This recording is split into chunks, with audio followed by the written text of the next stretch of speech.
Biglang nagulat matapos mag-trending sa social media ang picture post ng isang Frank Ives Pakatang sa umano'y crater-like formation sa isang lugar sa Davao City.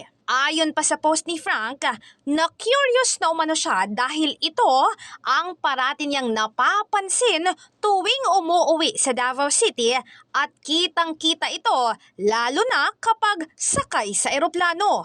Napag-alaman na ito pala ang Sitio Banod sa Barangay Bato Turil sa Davao City, kaya agad itong pinuntahan ng Brigada News Team at doon aming nakausap ang isang Kier Dumas. Ayon kay Kier, na hindi rin nila napansin na ganun pala ang itsura ng kanilang lugar kahit na dito na ito ipinanganak. Ayon pa sa kanya, 96 anyos na ang kanyang lolo at isa sa mga unang residente sa Sitio Banod, ngunit wala umano itong naikwentong masamang pangyayari sa kanilang lugar. Mas nakuan juga sir na ngani di among lugar. Masya lingin siya. Wala man kay si lolo 96 nang edad, wala man siya nakuan, wala man siya istorya na makahadlok pod.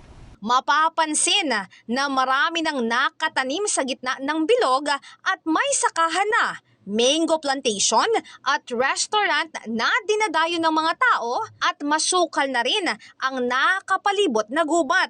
Napag-alaman na isa palang maar o low relief volcanic crater ang Sitio Banod. Ngunit wala umanong dapat ikabahala ang mga residente dito dahil hindi ito katulad ng Mount Pinatubo o di kaya ng Bulkang Taal dahil napakababa ng posibilidad na pumutok ito. Ayon naman kay Kiera na handa naman silang lumikas kung ano man ang mangyayari sa Sitio Banod.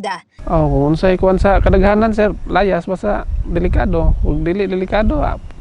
Pero nagtuog ka nga delikado no. Dili man kay dugay na kay sila lolo diri sa una. Tulo pa daw ka tao diri sila pagabot. Ito si Brigada Chris Domingo Mariano ng Brigada News FM, The Music and News Authority.